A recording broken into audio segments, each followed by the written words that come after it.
Hello guys, hello Cancer. Welcome dito sa aking channel, Kapalaran 888.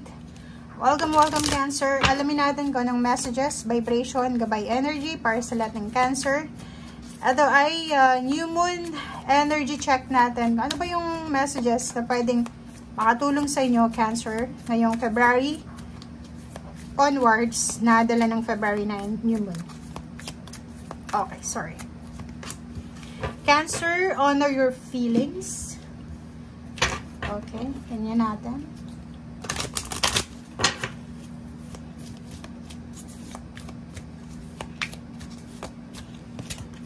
And transformation.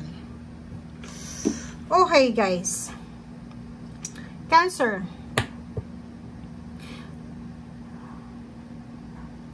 Merong pagbabagong nagaganap sa buhay mo or ang daming changes, parang alchemy siya, 'di ba? Yung parang may pagbabago na hindi mo kontrolado or may mga pagbabago na salungat sa pagkatao mo, 'di ba? Yung parang ganoon.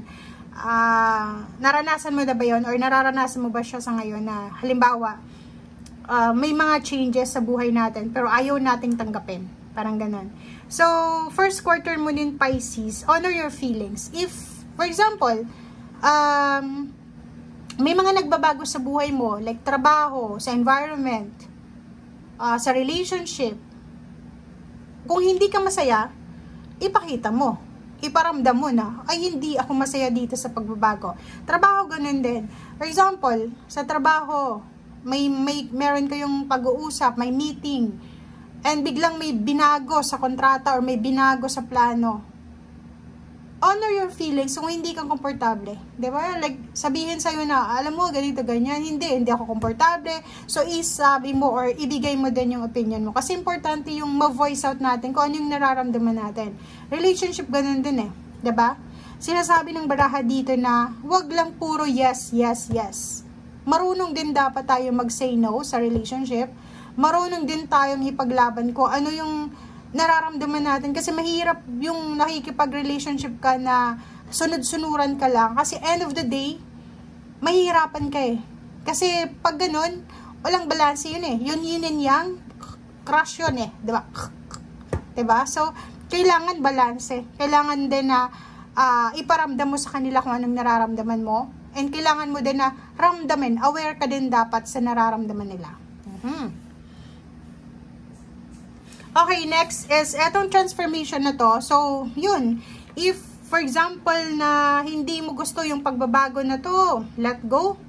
Go with the flow. Diba? Parang ganun. So, wag mong, wag mong sundin. Kung halimbawa ganun. Kasi kailangan mo daw i-honor yung feelings mo eh. Halimbawa, sumunod ka nga, tapos labag naman sa kalooban mo. Diba? So, useless din yun. Diba, Cancer? Oops. First card natin is Five of Swords. Diba? So, instead na isuko mo, diba? Ilaban mo. Okay? So, kasi nakikita natin dito na mapa-relationship man siya or mapatrabaho or negosyo, pag hindi mo gusto, hindi mo gusto. Diba? Hindi ka dapat na sumusunod lang sa kung anong dinidikta ng mga tao sa buhay mo. Honor your feelings. Honor your emotion.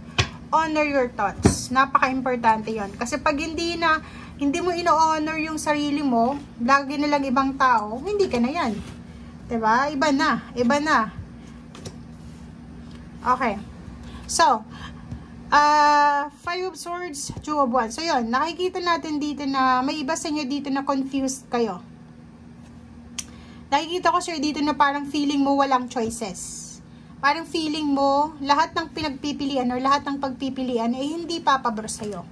Parang feeling mo, gusto mong magsimula ng bagong trabaho, ng bagong relationship, ng bagong buhay, ng bagong mindset. So, ang pinapakita ng baraha dito is, for example, yung nangyayari sa'yo sa buhay mo ngayon is dating routine eh, dating buhay, walang pagbabago.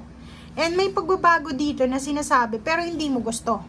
So, ang gusto mo sa ngayon is yung sarili mong pagbabago. Yung kung ano yung mo, kung ano yung gusto mo. Since kung ikaw ay Cancer, talagang mararamdaman mo yun eh. Mararamdaman mo talaga na, ay hindi ako yung gusto ko yung gawin ko kung ano yung gusto ko. Hindi ako yung sunod lang ng sunod, ganito, ganyan. Okay?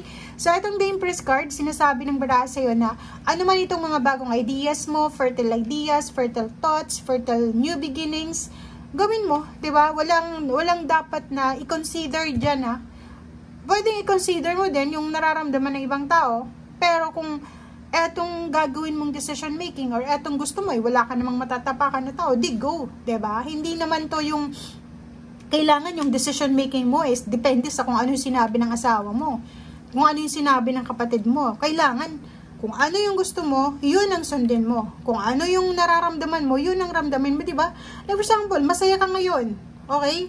So it's a example dito sa honor your feelings, masaya ka ngayon. Tapos may nagbalita sa'yo na alam mo, si ganyan, walang pera, malungkot siya. Hindi mo ibig sabihin na maging malungkot ka rin dahil malungkot sila.